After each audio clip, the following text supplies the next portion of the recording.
Hello guys, my name is John Clayton and I draw weird shits, and today I'm going to be doing something a bit different today. Now I'm going to be doing two versions of this video. One that you can find here on my YouTube, which is more of a condensed version, more of a preview, whereas the one on my Patreon, where I'll have the full video. I probably won't make that too many edits to it. But today I'm talking about a project of mine that I'm working on that I hopefully will have done by June, which is when a convention I'm going to be tabling at called Sinister CreatureCon, and hopefully I'll have the project done by then. But the project right now is called Glass Harbor, or as you can tell by the many scribbles, I'm debating calling it the Mermaid Horror of Glass Harbor or just straight up Glass Harbor.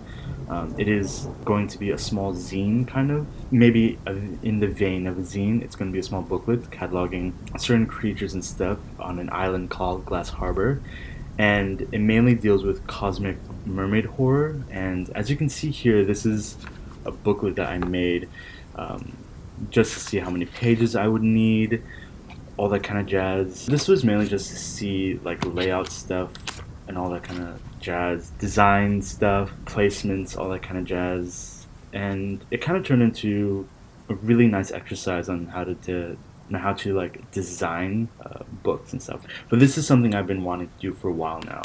I did like an It comic that I want to get published, not so much published, but just sell at conventions, but never got to it. But yeah, I'm super excited for this, and I'm gonna just be delving into my design process for this. This is the cover, basically. I stapled it, all that kind of jazz, really fun. And this is just mainly just my idea about what the cover could be. I was thinking of having light coming in and having a little mermaid, which is later on you'll know is called a guppy, and then having a string of bells going around it, and then down here maybe have some Lovecraftian horror, maybe tentacles or like mouths with like teeth. I was thinking of something like flowering open, like a demigorgon mouth, and then down here I thought maybe instead of light showing in the background can be someone looking up towards the surface of water, and then just all this shadow right here, and then this white, and then in this white would be where the title would be.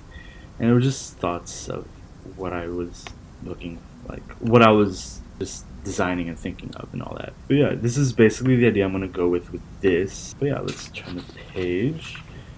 Now this one is just the inner cover, and this is just like the first page. This is mainly just, I'm gonna put my logo here, and then my name, and then my socials. I was thinking about putting something here, but I'm not too sure about that. And as you see throughout when I go through the book, I had, for the text side, I was gonna have a rope border, but it felt too busy because the majority of the drawings I do have borders, so I felt it'd be weird having a border here and then a border here. It would be too much. So ultimately, I am gonna go without a border on the text side.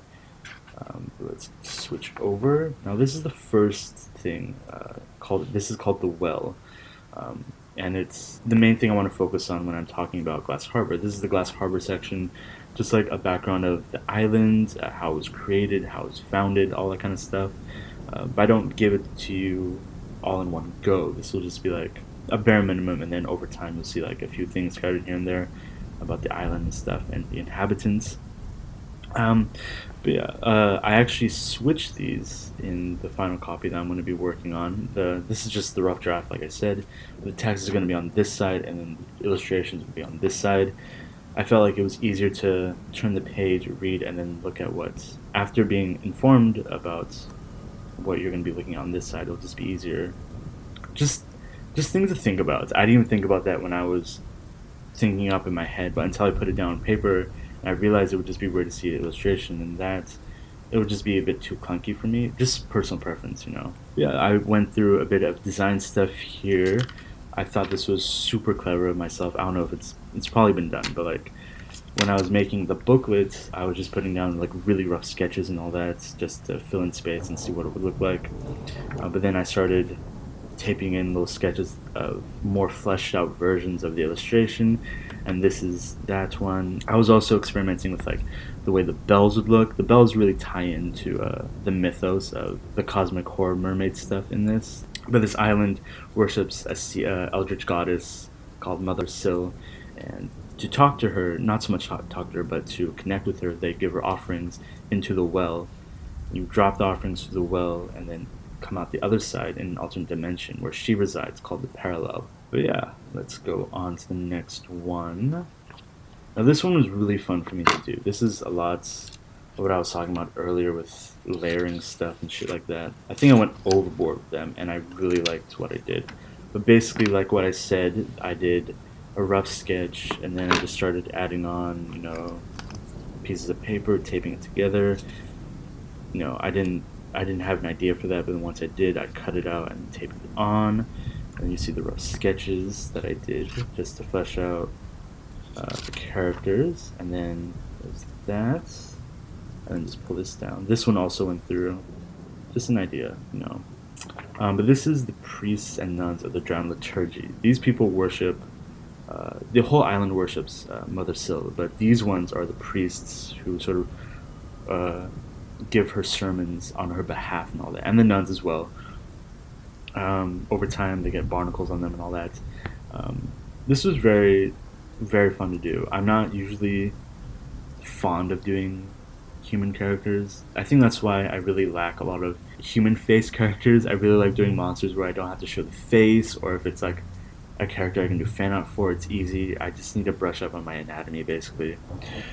And that's why their faces are covered. But I'm actually working on this drawing right now, and as you can see here, before I started doing the actual drawing, I was thinking about switching this headpiece to the priest, and then nun getting a habit that's more rectangular. Originally I was going to go for like this pointed thing, very much like a Death Eater, but I didn't want people to look at it and be like KKK sort of thing.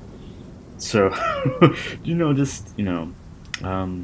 yeah, this was really fun to do, and I'm really proud of how this is coming on so far. But yeah, so this is the priests and nuns of the drowned liturgy. Let's go on to the next one. You can watch the full version on my Patreon. It'll be for $10. But yeah, thank you for watching this. I'll probably be posting the second diary video in a few weeks when I start getting more drawings done. For that one as well, it'll be the same process. A few drawings for the YouTube video, full sketchbook design shit for Patreon. I'm sorry it's so late. But yeah, I'm super stoked about doing this, and I want to know what your guys' feedback is. Would you want to see the next diary on YouTube, or should I just post the full thing on Patreon and not even bother posting a preview on YouTube? Let me know. But yeah, thank you again for watching. My name is John Clayton, and I draw weird shit, and thank you for watching my video. See you guys.